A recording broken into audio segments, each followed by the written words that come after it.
Welcome back to day number 8 of Orchos Tzaddikim. We're on page 39, and now we have a special treat from Shlomo HaMelech, from King Solomon in Proverbs. Omar Shlomo. Shlomo HaMelech says further, Ga me'alulav yisnakir nar im zach ve'im yosher palo. Zeh pasuk nemar. What does King Solomon says? An amazing thing. That even in his actions, may the youth be recognized whether his acts are pure and upright. So what is this pasuk referring to? Says the author here. Zeh pasuk nemar al havchanas hanaorim, that we can evaluate the traits of the youngsters from when they're young. Ki min ureim nikaru midosayim. From when they were young, you're able to discern their traits. You're able to see that some of the younger children, they have the midah of busha, of shame. Some people have chutzpah. Some people have uncontrollable urges.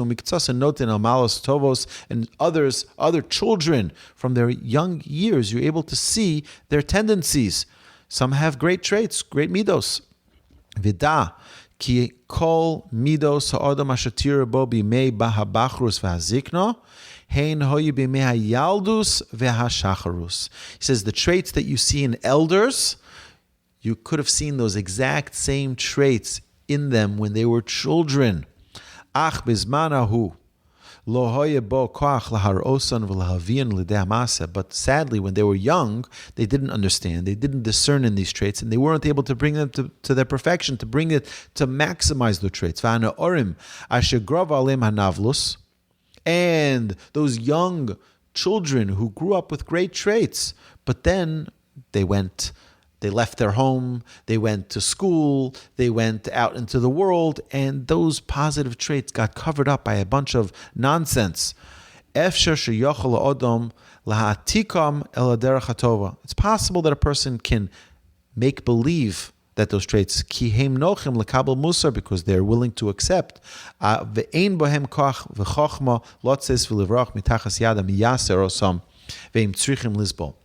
It says, but sometimes it gets covered by all that dirt and by that nonsense of the world, and they get confused, and they don't even realize that they ever had such good traits.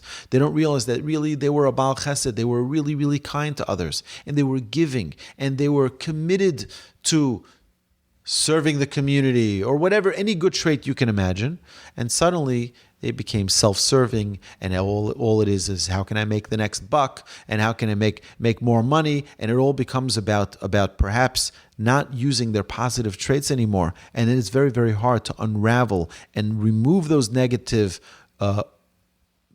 piles of negative traits or negative influences that are now causing him tremendous pain. But now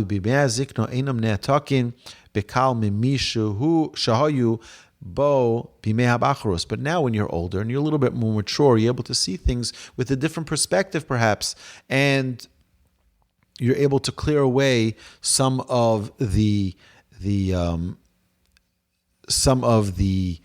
blockades that were standing before a person making those corrections to their traits. Vehim domim letas kesef shahoya tamun bekarka vehela chaluda ova beorach hatmanaso tzarich oso hakesef miriko achar miriko. So imagine someone hid a silver tray buried underground, and it became very, very tarnished. Such silver requires polishing after polishing before it can regain its original luster. Until it's able to be restored to its original beauty. So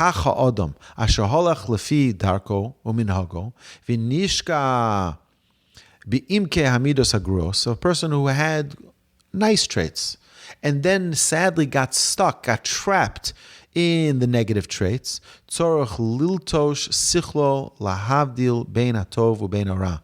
He needs to really work hard to identify the positive and the negative and to separate between the two.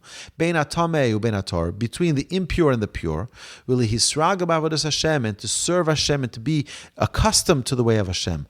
Midos hatovos tvuos ukshuras belibo, until he's able to restore those midos back into his consciousness and into his repertoire of traits that are available for him to use and perfect himself. So what Shlomo HaMelech is telling us here is that, number one, a very important thing, and I remember asking my grandfather this.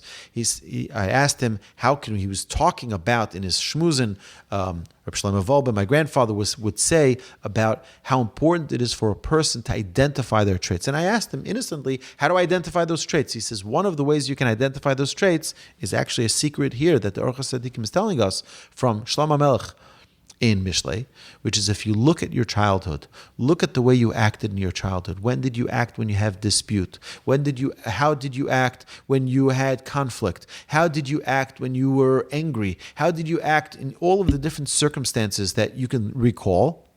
You can see your traits with purity. You can see how they were. And it could be that the older person gets covered up with all of this nonsense of the world and customs and things that you've learned from culture or from whatever it is, influences. And now those good traits get covered up. A person has to really think back and investigate, what are those positive traits that I possessed as a child? Because they're really there. They're hidden though. And you're going to have to work hard to brush that silver, to make it sparkle from all of the mold and all of the dirt that got covered up for years, but to bring about the beautiful you that's within you.